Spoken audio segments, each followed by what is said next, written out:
All right. Hello, hello, hello. It is the Love Inspire Teach E or Light Fire Starters podcast. Thank you to everyone joining. As you can see, I am not by myself. We've had a special guest the past few weeks. We did finally take a break last week so we could hopefully get more questions from you guys about Bitcoin.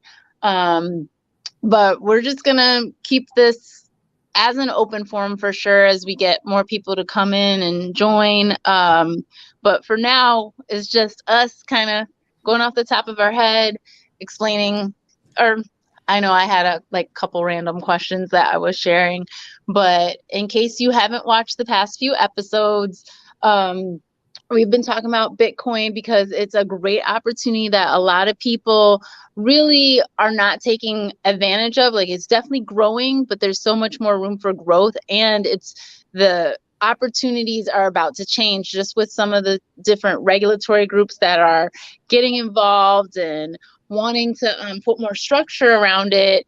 That's just a hint to all of us that, this is unusual time, which honestly, with the pandemic, the past few years have been plenty of that. But in this case, it's an opportunity to really give yourself long-term financial growth, invest. And Drew's been teaching us all about why Bitcoin's been important, how it fits into just the financial space, and how you can take advantage of those opportunities, different key things to keep in mind. And we touched on last week a little bit on some things like how you go about purchasing it and which exchanges are the ones to use. We didn't go too in depth into that, but if you don't know Drew, let me introduce him. He's a near and dear friend of mine who I've known for longer than probably either one of us typically talk about or like to talk about. But he really got into Bitcoin in spite of having a secure day job, in spite of all the other great things he has going on. During the pandemic, he really took the opportunity to learn more about it himself, found that it was a great investment strategy. And I just kind of asked him, I was like, I've always been curious. I was an econ major at Duke, and I did a little bit of investment banking, and I can tell there's something going on there, but I've never taken the time to really do any research myself. So since he spent the past few years researching it early in the morning, I think you said you started like 4 in the morning. You take a Yeah. couple hours every day to just learn something new. hmm He gave us like the crash course in Bitcoin and gave us some great links to other YouTube creators that he's learned from and that he would recommend. I learned about dollar cost averaging and use hmm that as like a good starting point. But Drew, is there anything else people should know about you and, how you got into this? yeah. So I am a clinician. I work in healthcare, and so not a financial advisor, not anything in the financial sector. It's just that I've been curious about Bitcoin, and as I've learned more and more about it, I just thought it was a good opportunity to share that information with as many people as possible. And I think that that's a growing trend right now. Bitcoin, we've said it in previous sessions, it's still in its infancy stage, and so sometimes people feel like they've missed the opportunity, but we haven't. Bitcoin has a long growth path ahead of it. So even if it feels like, you've missed the boat, I assure you haven't. There's over 8 billion people on this planet. Less than 2%, of the world's population owns Bitcoin or cryptocurrency. So anybody that's getting into it, you got a 98% jump on the rest of everybody. So don't feel like you're too late. And you got a big jump on institutions. And like Mika was saying a few minutes ago, it's cryptocurrency is going through regulation. And so this is our opportunity to front run Wall Street before the big institutions get involved. We as retail investors, everyday investors, have the opportunity to pursue some of these unique opportunities. And that's important because these opportunities have not always been available. And we've talked about that in the previous podcasts. Sometimes in order to invest into good opportunities, you have to be what they call a certified investor, and you have to pass kind of the checks and balance test of the SEC, which is the Securities Exchange Commission. So there's criteria. If you don't meet those criteria, you don't get an opportunity to invest in, the startups like Amazon and Facebook and all those companies when you could buy their stocks for a penny on a dollar. Most of the money's made before a company goes public. And so I think a lot of money can be made before Bitcoin is, goes through all its regulations, because once the regulations kick in, the price of Bitcoin is going to skyrocket because institutions will now have the green light to invest. And so you don't want to, necessarily try to chase it down. Right now, Bitcoin's sitting at about $17,000 and some change. I think $17,400 was the last I checked today. It's gone as high as 69,000. They predict it to go as high as, to continue to go up, hitting 100,000 and then 500,000 and then 1 million and 5 million. At some point, maybe even $10 million per coin. I mean, that's over a 20 or 30 year outlook, because what Bitcoin is doing is it's dematerializing the financial sector. And so a lot of things are going digital. And so the first market cap that Bitcoin may take over is gold. Gold is a $10 trillion market cap.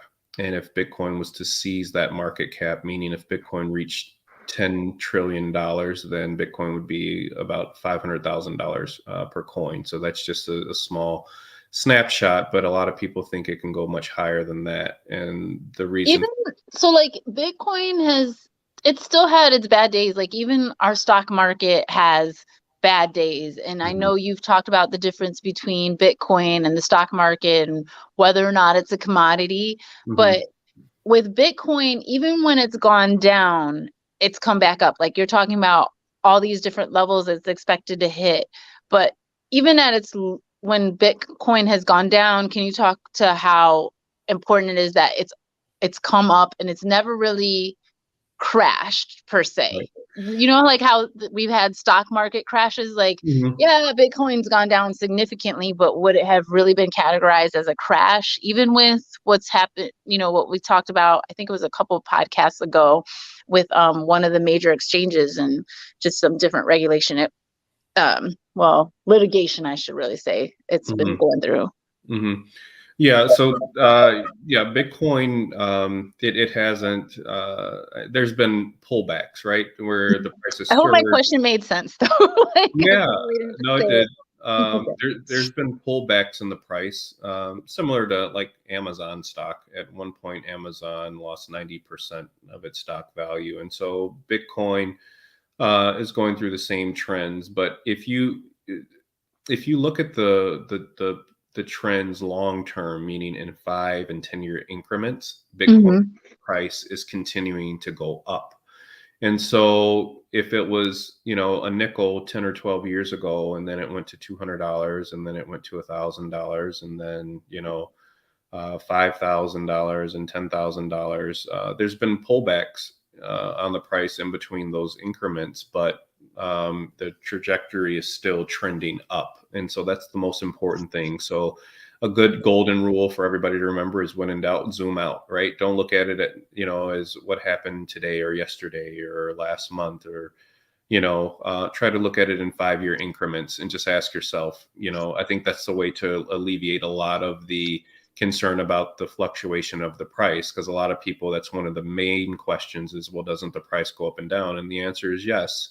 And so an easy way to look at that is just look at it in 5-year increments and ask yourself, if I would have bought this, so today Bitcoin is $17,000 and some change. If I would have bought it 5 years ago, would I have more money or more value today or less? The answer is more, because 5 years ago Bitcoin, was around $3,000. And so if you ask yourself, okay, if I would have bought this 10 years ago when Bitcoin was, a few bucks or a nickel, the question is, would I have more money today or less? The answer is more. So you can ask yourself, all right, or you can assume, nothing's 100% guaranteed, but you can make the assumption that if I was to purchase this today, that I assume that within the next 5 years, I'm going to have more money than I do today? And so the answer is typically yes, or more in 10 years.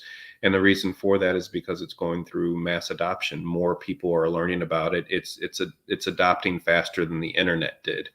And social media, is a big reason for that. Information can move at the speed of light, on different platforms, from Facebook to Twitter to the news platforms to YouTube. I mean, you name it, there's just so many platforms out there to get information out quickly. And that's why Bitcoin is starting to accelerate as far as popularity. Now, Bitcoin is going to be more popular in a country that really needs it, that's going through hyperinflation, such as Zimbabwe or in Argentina, because their currency is on fire. The government's printing a lot of money, and the more, we've discussed it in previous podcasts, the more money is put into circulation, the weaker your purchase power becomes. And that's really the big thing to remember, is purchase power. That's what you really want to retain. Not that you want to have a lot of dollars. Well, we all want to have a lot of dollars, but what we really want is the purchase power of those dollars. And so if someone said, I'll give you, $10,000, that's nice. But if they said, I'll give you 10,000 or maybe 5,000 gold coins, you probably want to take the 5,000 1-ounce gold coins, because it's worth a lot more than 10,000 cash dollars. Or if someone said, I'll give you, 10,000 cash dollars, I'll give you 1,000 Bitcoin. You probably want to take 1,000 Bitcoin, because we said one Bitcoin today is worth $17,000, right? So you really want the purchase power is what you're trying to pursue. And that's why a lot of people put their money into land, and they put their money into real estate, and they put their money into stocks, and gold. And so the main question to ask yourself is, if I wanted to put my money somewhere to retain its value for a long period of time, where would I put it? And then you have to kind of go through a system of checks and balances, and say, okay, there's flaws in most property. What's the most flawless property I can put my hard-earned money into? And we've walked through some of those, but I'll go through them briefly real quick. So let's say someone decided, well, I'm going to put my money into gold. Gold's been a good store of value for 5,000 years, but gold is it has its defects. It gets produced at 2% every year. So, it's impossible to put a cap on gold, because more is going to be produced. So that doesn't benefit you if a commodity doesn't have a cap, if more can be produced. And if they said the price of gold was $10,000 an ounce, you would probably see gold be produced at a higher rate than 2% a year. And so, but gold has been a safe and consistent store of value for 5,000 years. So not to knock gold, it's just that there's now a technology that's better than gold, which is Bitcoin. You can say, well, I want to put my money into real estate. Real estate is a good investment. Most wealthy people, they took a path through real estate to get where they are. And so real estate's not a bad investment. Real estate also has flaws. And what I mean by flaw is there an opportunity to bleed capital versus retain capital? And if you look at real estate, well, yeah, you can lose capital. How do you lose capital investing into real estate? Well, let's say you had a property valued at, I don't know, $1 million. Well, you got to pay property taxes on that. So every time you pay property taxes, that's taking money away from you. That's bleeding. You're bleeding capital that way. So that's a maintenance cost, right? You have to keep the property up, right? You have to pay for repairs. You have to repaint it. You might have to put a new roof in. If it's a rental, when tenants move out, you may have to do repairs. So there's opportunities to bleed capital, lose capital if you invest into something like real estate. If the government jacks up the taxes on the real estate, you can't move that property. You're kind of at, the will of the government or the will of the state or local government if they raise the property taxes, if they increase the monetary supply system. So if the government prints more money, they're going to dilute the currency. What'll happen is your real estate value will go up, but so does your property taxes. So you're continuing to bleed capital that way. So real estate is a really good investment, but it's also flawed. You can invest into stocks, but stocks has its risk too. The CEO, somebody like, I don't know, Elon Musk can go on television and live TV and smoke some weed, and then the price of Tesla stocks plummets, right? Everybody starts cashing out because that happened, right? It's a real story that happened. He went on Joe Rogan and smoked a joint, and Tesla freaked out, and the investors freaked out, and Tesla's stock went down significantly. Now it's come back up, but I'm just using that as one example. Stocks can be impacted by the actions of the issuer or the CEO. So that's important to remember. So stocks has its flaw too. So when you go through all those different types of properties, you have to ask yourself, what's the best form of property to invest in long term, where it can avoid a lot of those risks. And if you kind of go through your thought process, and we talked about solving for X, that's an important thing to be able to teach your kids, how to problem solve and solve for X. When you go through all those forms of property, if you do it, you'll likely conclude that Bitcoin is the best property to own long term, because it doesn't have the same defects. It has all the benefits of gold, but none of the defects. So the defects of gold is it's heavy, it's hard to move, right? Bitcoin, it doesn't weigh anything. It's digital, so you can move it wherever you want.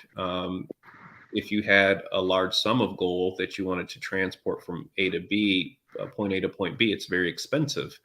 Bitcoin, I can send it from my phone to your phone, Mika, within a second, text message, or we can send it across the world to a different country within seconds via text message. So that's why Bitcoin is a better form of gold than gold. I have a couple questions though. Yeah. So I know that you can send it to me, but one of the things you've talked about is really holding on to Bitcoin, like seeing it as more of a long-term investment. But there clearly are people out there who sell it or are moving it in the market, or we've even talked about taking out loans against it. So in what instance would you do something like that? And then the other question I had, that's I feel like more of a basic, because even as you're talking about this, a popular term is Bitcoin mining, right?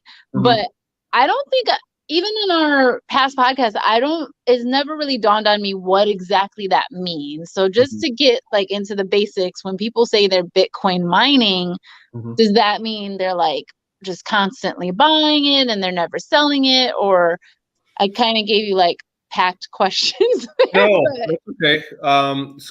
And I can send you a video on Bitcoin mining. It's like a Bitcoin mining, like a short 5-10 minute video that explains it pretty simply in detail. But from my understanding, as far as Bitcoin mining, it's basically everyone's on a open source network with Bitcoin. So you can have a computer at your house and you could mine Bitcoin. And basically what that means is you're part of the verification process in the network, right? And so you're verifying the same information that I'm verifying, that 10,000 other people are verifying for each blockchain transaction. And the way you mine Bitcoin, basically, when you think of Bitcoin mining, just think of it as Bitcoin verification, right? You're verifying transactions, and every other computer in the world is doing the same thing. And that's how you secure the network, right?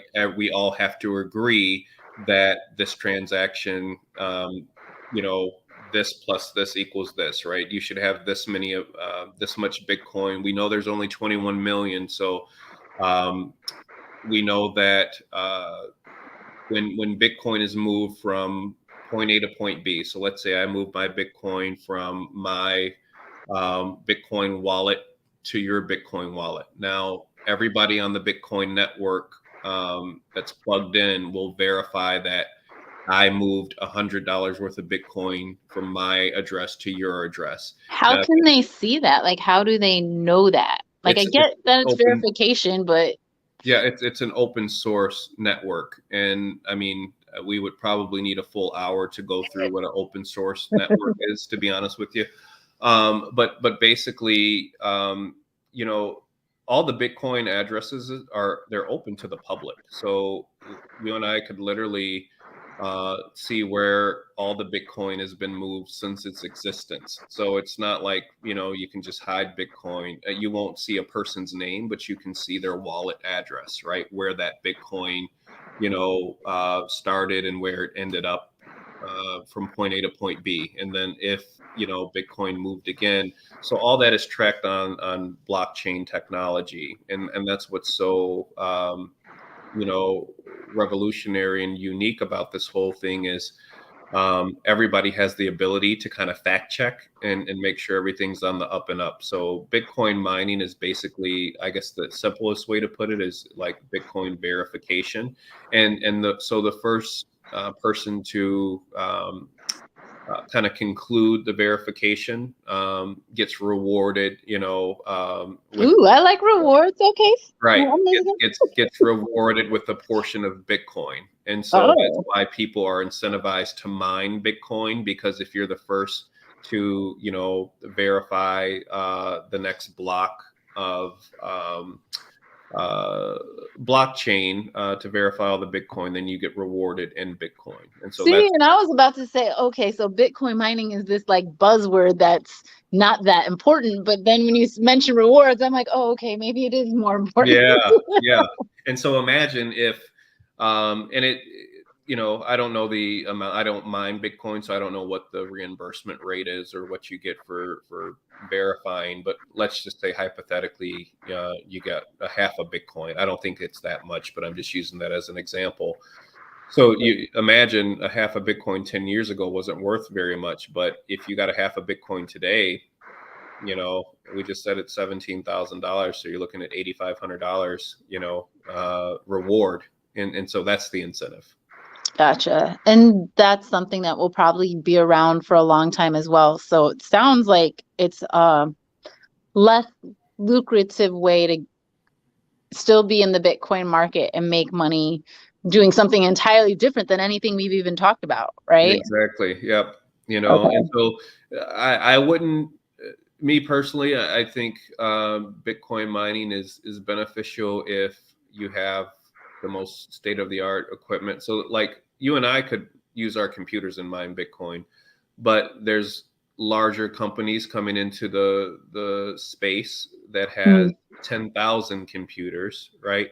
And so they're going to mine Bitcoin at a lot faster rate than you and I. They're going to basically the individuals, those larger companies are going to kind of push out. When you have a football field of Bitcoin mining equipment, and me and you have one or two computers, it's going to be hard to compete with those people, because they got a lot more, technology working for them than we have. So I think Bitcoin. Go ahead. No, I was just going to kind of bridge into my other question, though.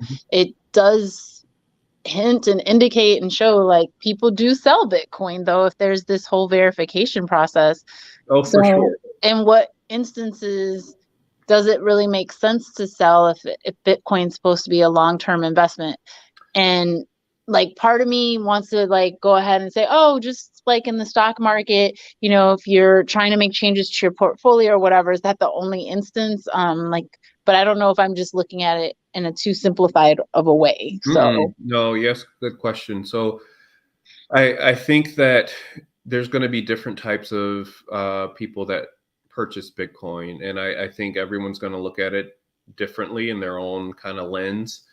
I think the more you study it, the more you understand its long-term value. I think if someone's just starting off as a trader, right, I'm just going to buy this, wait for the price to go up and sell it.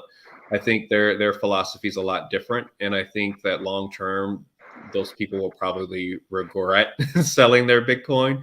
But so, and everyone, you have to look at everyone's financial situation is different, right? Some people may want to purchase Bitcoin with the intentions of making a profit, and their financial goals is different. I want to make enough money where I can cash out and I can pay this off or do this or whatever. It's going to be so different for everybody. And so people definitely do the arbitrage side of yeah, Bitcoin. absolutely. My thing is, and my philosophy has changed over time with Bitcoin. Before as I was getting into it, I'm like, oh wow, you can buy it for this, and it goes up to 20 grand, and you can sell it, and but then you start to think about it, and you look at some of the wealthy individuals, and you ask yourself, again, you solve for X. Why is Jeff Bezos so wealthy? It's not because he sold all his Amazon stock. It's because he never sold his stock. You know what I mean? And so same thing with Warren Buffett. It's not because he sold all of his companies and all of his stocks. It's because he didn't sell. Steve Jobs became wealthy because he didn't sell all of his Apple stock. He held on to it. So I think if you want to, and that's anything, if you want to be wealthy, you don't get wealthy by selling away all your assets. You get wealthy by collecting more assets. And so my thing is, with Bitcoin, you want to accumulate as much as you can. You want, if you have one, you want to try to get two. If you have two, you want to try to get five. If you have five, you want to try to get 10. You want to try to accumulate as many or as much as you can. And again, everyone's financial situation is different. And so, but if you look at it long term, like, okay, if I want to pass this down to my children, right? I want to benefit from it some, but I want my children to benefit from it, and my grandchildren and their grandchildren, and so on and so forth. Well, they're not going to benefit from it if you sell it, right? And we use the example of if I had $100,000 of Bitcoin and you had $100,000 of Bitcoin, and now we're faced with the same goal and challenge, right? We want to get a car that's worth $50,000. So I sell my Bitcoin, right? And now I've lost my golden goose egg that's been accumulating in value, right? If I would have held on to it, let's say 10 years ago, or whatever, I'd have a lot more money today if I would have held on to it, versus selling it. So I sell my Bitcoin, I lose my golden goose egg that's going up in value. Remember, it's going through mass adoption. Institutional money hasn't poured into it yet. It has a lot of room to go up, is what I'm saying. So I lost my golden goose egg, and oh yeah, guess what? I got to pay capital gains taxes. So I don't get $100,000 cash. Maybe if I'm lucky, I get 50% of that, maybe a little more, but we'll call it 50%. So now I just gave $100,000 asset. I sold that. I gave half my money to the government, so now I'm left with $50,000 cash. Now I go buy my car, right? And now I'm out of money and out of assets, and I have a car that's depreciating in value. Cool, but a cooler process would be if you had $100,000 worth of Bitcoin, and you said, you know what, I think I can get that same car, but I'm going to do it a little differently. I'm going to take a loan against my Bitcoin, which means you're not selling it. You're just letting somebody hold on to it temporarily until you pay your loan off. And while you're paying your loan off over 5 or 6 years, maybe your Bitcoin is now accumulated. Maybe it's doubled in value. Maybe it started off as $100,000. Now it's $200,000, a few years later. And so now you've paid off your loan, you've retained your Bitcoin. So now you have $200,000 worth of Bitcoin, and you have your car, right? And you did all that by taking a loan, and you never paid taxes, right? So you can still get the things you desire, whether that's a home, whether that's a car, whether that's, whatever. But you can do it without having to sell your Bitcoin. And so you retain your asset, and let's say in 10 years, or 20 years, Bitcoin's now worth $5 million, $10 million. Well, you've held on to your Bitcoin forever. Now you have $5-10 million, where maybe I had a full Bitcoin, but I sold it for $100,000, and now I've lost my asset. So let's kind of talk about that and how losing Bitcoin, even though I feel like I know the concept you're talking about is a little different, but I've always been intrigued by when you said, there's a finite number of Bitcoin out there. Mhm. And that's part of why its value is increasing, is because it will always be this finite number. Yep. But you also, like, people who die and they didn't pass it along, like, what ends up happening if the Bitcoin is not transferred properly, or it's not there? Or even with this loan that you're talking about, I'm like, wait, I'm gonna let somebody hold my stuff. What if they don't give it back? Well, I mean, That's I what guess, I'm like, how does that really work? That sounds a little scary, actually. yeah, I mean, and that's why it has to go through, all this has to go through regulation, right? Mm-hmm. So obviously the government has to regulate, banks and exchanges, and so we haven't even reached the point where you can go take a Bitcoin loan at JP Morgan Chase Bank, right? There's a lot of trust involved in the Bitcoin market right now. And I feel like these days, trust is also hard to come by. So that's what also is so intriguing about how Bitcoin operates and works and has sustained itself. Right. Because, And that's why, since don't trust, verify. That's the golden rule in crypto and okay, Bitcoin. Don't trust, verify. And there's so a banner for that. yeah, and so why, that's why we talked about moving your Bitcoin off the exchanges. Purchase it, but move it off. Takes possession of your Bitcoin. Don't say, okay, I'm just going to leave it on this exchange and let somebody else hold it and be responsible for it. No, you take full custody of your property and you be in charge of it and you control it. And yeah, will it happen where it's happened already multiple times. People have had 100 Bitcoin, 200 Bitcoin. They lost their personal keys to access that Bitcoin. People have died. Look at all those billionaires that died. There's a hand like 3 billionaires that recently died. Crypto billionaires or Bitcoin billionaires recently died. I think they were out of like Ukraine or Russia or somewhere. But anyway, I don't know what happened to their Bitcoin, but I'm saying, Because that's what I was just about to ask. Like, yeah, oh, I didn't even hear about that. yeah, I don't know what happened to their Bitcoin, but this is the first time in history you can literally take your money to the grave with you, if you think about it. Because if people don't have your keys or your access, they won't be able to, take your Bitcoin. um, you know, and that's the first time you can take your money to the grave with you.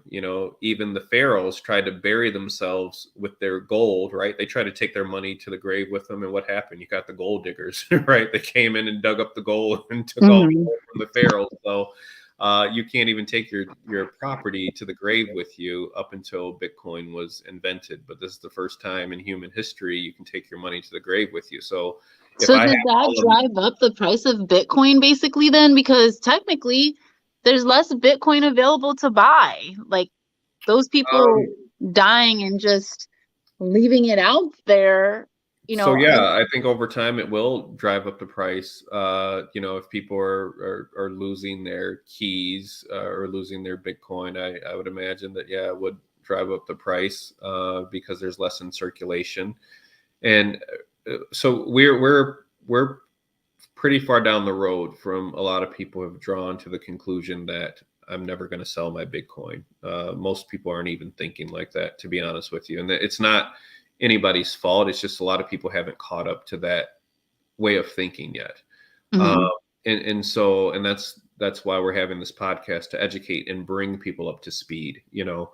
Um, Or to get people to be like, I need to figure out those billionaires passcode yeah, CRC. exactly. Like, Yeah, hey, yeah. there's money floating out there. How do I get that? I wonder how many people are out there really doing that right now. Like, oh, here's an opportunity.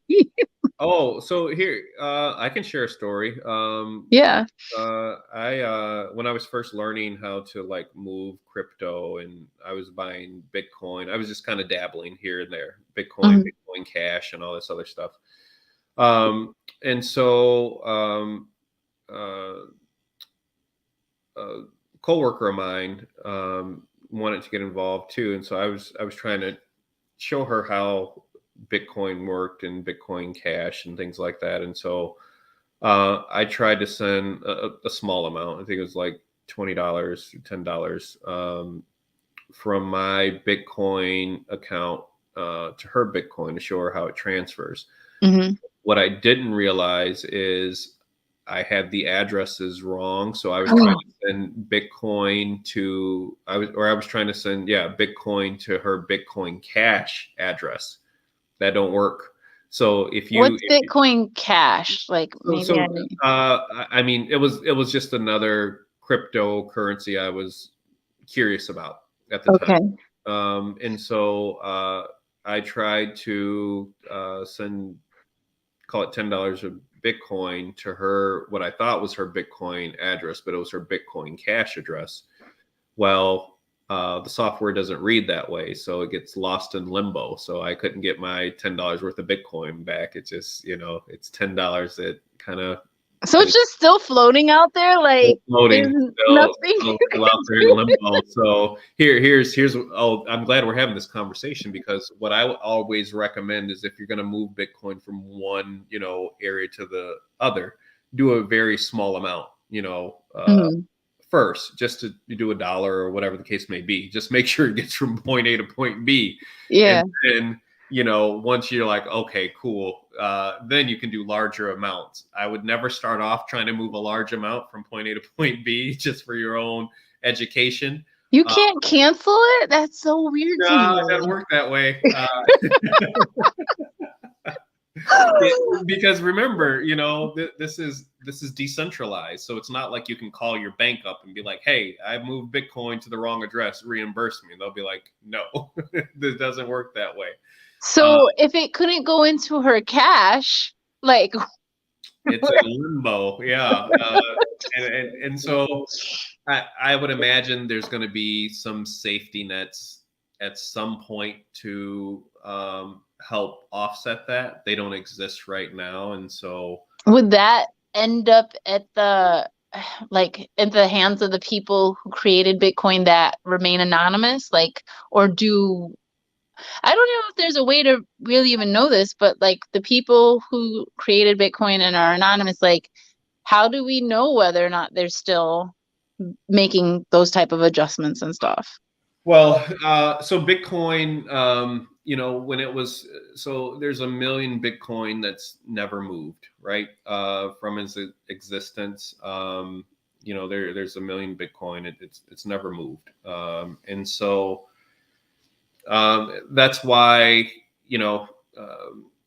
there's been plenty of opportunities, right? When Bitcoin hit, $70,000 per coin. If I had 1 million Bitcoin, I'm cashing out or doing whatever. I'm moving it, because you're basically at that point, you're the wealthiest person on the planet. So there was all the incentive in the world, is what I'm trying to say, to do something at that time, and it never moved, right? And so Bitcoin is the first decentralized store of value ever. And so no government controls it. No CEO controls it. A lot of people think of it as like money for the people, right? People's money. And what protects the network is everybody involved in the network. So Bitcoin only gets stronger and bigger as it expands and more people become part of that network, and you have more people mining and protecting the network, right? Basically, that's your security, right? The people that are verifying. And so if it expands, I don't feel secure if there's a no man's land. I'm just like, I don't want that to happen. Well, I mean, as a regular person, early on, like way earlier than you, I'm just like, man, I'm glad that I'm going really slow and tiny right now, because I'd be mad if I put it in the wrong wallet and had no chance of getting it back. Well, that's why it's important to move a fraction first, move a small amount to make sure. Key point tonight, y'all. If you've learned anything tonight, go small. Yes, absolutely. So move a small amount first, just to make sure it gets from point A to point B. And then when you're comfortable, you can move more or whatever, value that you're, trying to move. So yeah, definitely. That's a good golden rule to remember. So, but, and this is why we have these podcasts. You learn from each other's mistakes and, the do's and don'ts. So, make sure you can take possession of your crypto. That's, and you talked about that a little bit because you have like the hard wallet and there's other ways to do it. Yeah. And so I have the Nano Ledger, but as Bitcoin and cryptocurrency becomes more popular, you're going to see, different technology emerge to, hold your crypto on or carry your crypto. You're going to see the smartphones eventually develop hot wallets where you can, hold your crypto. Cash App already has kind of a quote unquote, hot wallet. So anybody that uses Cash App, you can go on Cash App. Unlike Cash App. So remember, we're not giving you any financial advice here. These are just things we know, but we're not. I've had so many bad experiences with Cash App. Yeah.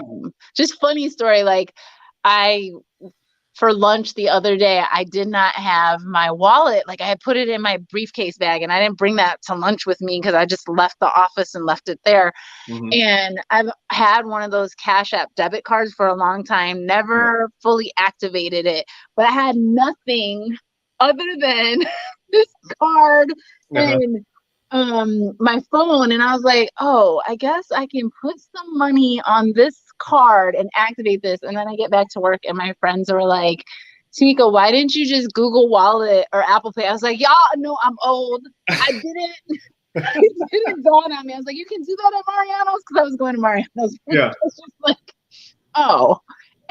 But my hesitation, like I've literally had this Cash App debit card for 2 years, but I hated the idea of using it because I had been scammed so bad with Cash App. And one of them was related to somewhat to Bitcoin because people were trying to get me to move, like let them trade and buy Bitcoin for me. And then they were asking me where to put the Bitcoin. And I was trying to give them that. And I was like, I don't understand any of this.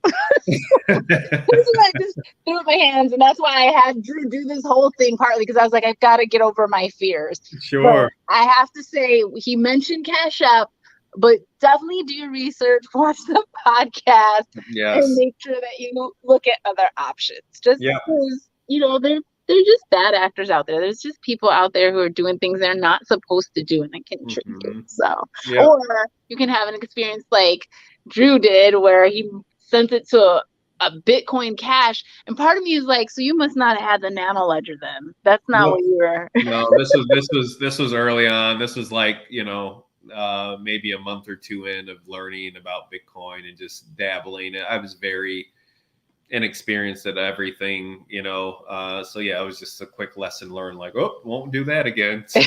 I bet your coworker was like, I'm not doing that, but did she keep going with it, or did it kind of she did, and actually a success story for her is she invested in, like we were saying, people have different financial goals.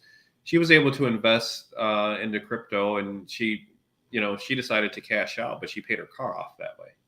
Oh, nice. You know what I mean? So this was right before, kind of the bull run kind of jumped off. And so, so everyone's financial goals are different, but her goal was to pay her car off, and she reached that financial goal. She cashed out and she was fine with it. You know what I mean? She wasn't trying to, there wasn't even really a Bitcoin strategy, at that point. At least there wasn't one for me. So everyone has their own goals financially of what they're trying to accomplish. So some people will cash out, and that's absolutely fine too. You do what's comfortable for you.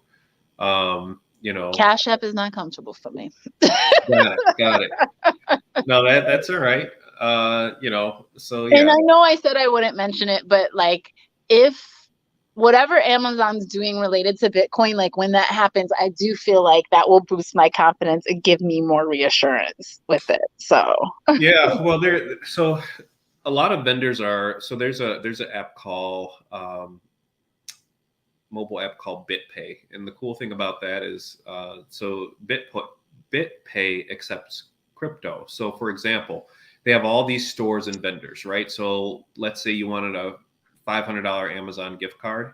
Mm-hmm. You can go on BitPay and use your crypto, Bitcoin, Bitcoin Cash, all these different, cryptos, Dogecoin, all that stuff.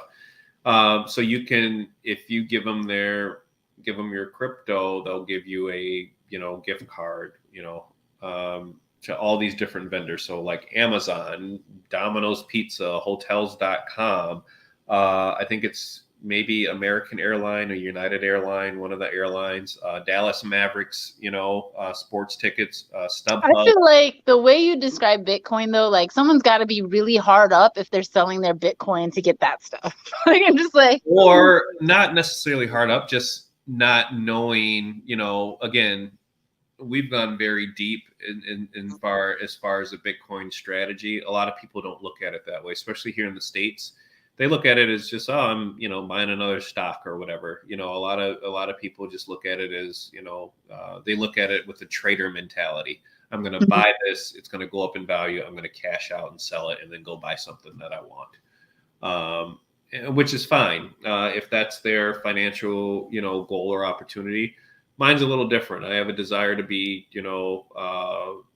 wealthy and not just for myself, but long term for generations. And I just see this as a opportunity to start, going in that direction, securing wealth for future generations and teaching the generations that in order to continue to build off it, you have to have a strategy. You never sell the family gold is the strategy.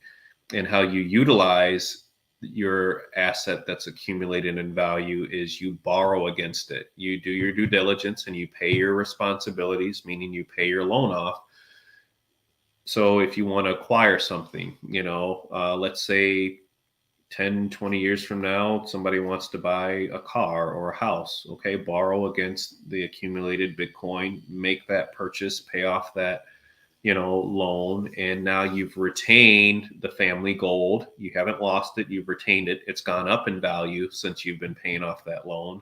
And now you have whatever item you desired and you have the family gold still. And you always, the goal is to accumulate as much family gold as possible and keep that family gold, never sell it. Gotcha. I think Bitcoin is definitely very fascinating, and it's definitely something that you can learn a lot from. And as someone who's now a newbie for this, like I know, like part of me is always like, I feel like I have such basic dumb questions. No. Like, you know what? Honestly, it's so the timing of this podcast is perfect. So there's a social networking app called Meetup. You probably heard of it, right? Yeah, it's been around for a while. Yeah, so I went to a couple different groups for a couple different things. One of them was a Bitcoin meetup group to talk to people just starting to get into crypto. And so just recently, they posted that the group was, I don't know, expiring, or they didn't have an organizer. So I was really thinking about becoming the organizer for the group. And I was yeah. Well, I wanted to talk to you first, because I might need help is what I'm decent at stuff like that. The schedule these days has been a little rough. Yeah, so it's something that I'm thinking about pursuing, but I might even if you did it like quarterly or monthly, that would be awesome. And we could even, if you wanted to every now and again, like do a podcast from it, that'd be cool. Yep. So yeah, and we can talk about it, after this session a little more in depth, but yeah, definitely something I'm thinking about having kind of a continuous, like you said, quarterly, it'd be nice to just kind of do something either online or meet a group of individuals. Because all you guys are now like the experts for like needing to recruit you some more newbies. Like myself. So yeah, I think it'd be fun because the group I went to, they met at like it was like a bar or like a pub, and they used the back room. They had like a PowerPoint presentation. They did it. It was a husband and wife couple that were the organizers of the group, and they did a really good job of presenting and explaining to people. And so any idea why they decided not to lead it anymore? I think. I don't know, but I have my guesses. I think at the time when they were doing it, Bitcoin was kind of riding high, and then all this FTX and all this, negative kind of spotlight, followed Mhm. crypto. And I think that maybe members of that group looked at them like, what the hell's going on? What happened? And they're like, we didn't sign up for this. Like it wasn't. Mhm. That's just my own impression. But Yeah. who knows? They could have moved. They were investors. Maybe they reached a point where they were financially in a whole different space, and they're like, "We're going to Miami or wherever." You know what I mean? We're moving out of here. So who knows? Gotcha. I really don't know what was their reason, and they didn't indicate it to the group. You know what I Mhm. mean? So, but it was about like it's like a group of 30 people. That's in there. So it was a pretty good amount. And the night I went, or the last function I went to, is about 25 people that showed up. Nice. So yeah, just something we can maybe further pursue, and like you said, do a podcast and have kind of like a open Q&A, where people can ask questions and learn more about it. Yeah, I would love to do that. So I have to say a huge thank you for doing these this past few weeks. I think we were both really excited about it, but Mhm. I'm just happy that we've got these videos out here where people like ourselves who are curious or interested, but we're in two different levels. Like it's just reassuring, I think, for people to see, hey, you can be a busy person that has this interest, and there's the basics of information out there, and there's people who are willing to share that with you, and Mhm. this can be a resource to help people get started with it. I'm always going to encourage everyone to like, subscribe, share, comment, and continue to comment on these, because we were looking for some questions as we were prepping for tonight, and I was telling Drew, I was like, I didn't see a ton of questions. Like I did ask like a few different people that I know personally, but their questions were more general, like what's going on with the market right now. And I was like, oh, you got to watch the podcast. Like we've kind of talked about all the different Yeah. ways you can get into it. But I know you've put a lot of thought into this, and you gave a lot of information. And I feel like the things that you really honed in on were that this is a great opportunity that not everyone's seeing. And by us really talking about it and sharing this information, the goal was to say, hey, look beyond what everyone else is seeing, whether it's the arbitrage, which, like you were talking about a lot today, everyone has different goals. But you can have a different goal with this, but you could also have like a two-pronged approach or a three-pronged approach in your investment strategy. When Mhm. people talk about diversification, I mean, you can set aside a portion is for this and a portion is for that. So Yeah. just open your mind up to those possibilities. But I've had a lot of fun talking about this.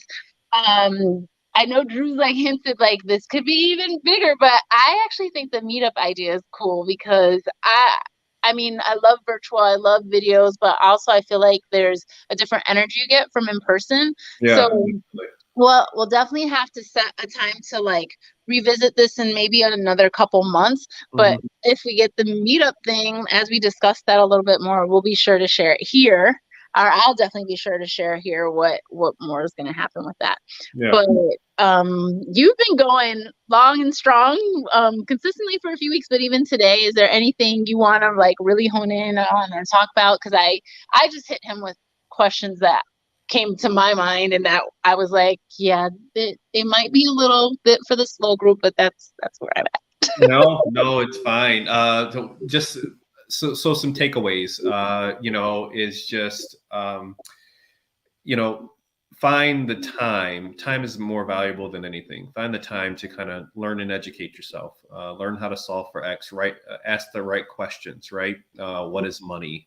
Why are we in this predicament? And you can get some of those answers in the previous podcast. The other thing is, if just get some skin in the game. Anything, just get some skin in the game. It doesn't have to be a significant, a large amount. Just start investing, get familiar with how to purchase Bitcoin, how to move it from point A to point B. Just get familiar with the basics. Um, Yes, as that's you're nerve doing your wracking the first time around. Just want you to know. what's that? I said that's nerve wracking the first time around. Yeah, for sure, for sure. And so the other thing, so if it's if there's hesitation, the other thing, and this is something people can go and look up just more recently. If you go back, so look at two things. Look at the price of Bitcoin. Just go back 12 days, this December or 10 days, December 29th. The price of Bitcoin was $16,400 roughly. Look at MicroStrategy. The price of their stock was $136 on December 29th. Fast forward 12 days later, Bitcoin has gone up by $1,000. It's gone up to $17,400. The price of MicroStrategy stock has moved up to $190.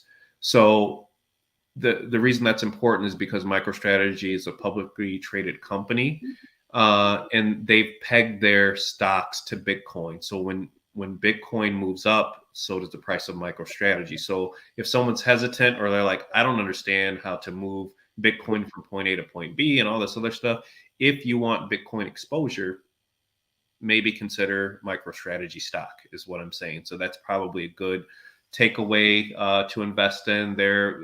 So MicroStrategy, your confidence. Oh, for sure. MicroStrategy company owns over $100,000 worth of Bitcoin in their treasury reserve as their treasury reserve asset. I think they own like maybe 130,000 Bitcoin, roughly somewhere, and they're continuing to buy more. Tesla owns Bitcoin stock. Which one is Cash App? Is it Square or Circle? I can't remember. I think it's Cash. Square. Oh, you're saying Square. Yeah, I think Square.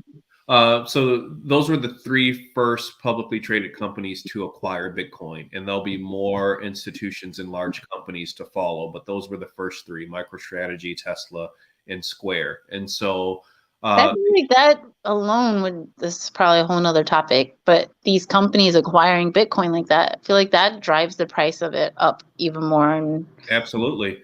Look at the comments. Jamie Dimon, the CEO of Chase, has how his comments about Bitcoin has changed over time. He went from absolutely not to, a lot of comments in between, up to the point where we're going to offer Bitcoin to our investors. So when the CEO of Chase Bank has pivoted and changed his mind, that's telling, So, do your homework though. Don't take anybody's advice. Don't take my advice. Do your own research, right? Don't take mine. I'm still learning. draw your own conclusion. Ask yourself, what's the best form of property to invest in, and kind of go down the list of different forms of property and see what you conclude, as the best form of property. And I think that is good advice in general when it comes to your finances. You definitely have to do what's comfortable for you. Correct. I mean, there are certain times when you want to get outside your comfort zone, but when it comes to money, there's a way to do that. Yep. For sure. Yep. And there's so many resources out there, from YouTube to, books and, articles. So information is all around us, so utilize those tools, access that information, Google it, ask Alexa, ask Siri, ask, so Chat CPT, or is it Chat? Yeah. Is it Chat CPT is the new AI technology that's coming out. Have you heard about that? I haven't.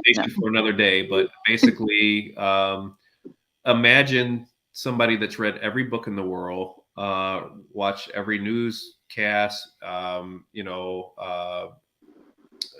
followed every interview. This technology, this AI technology is like mind blowing. So when you get a chance, maybe look into Chat CPT.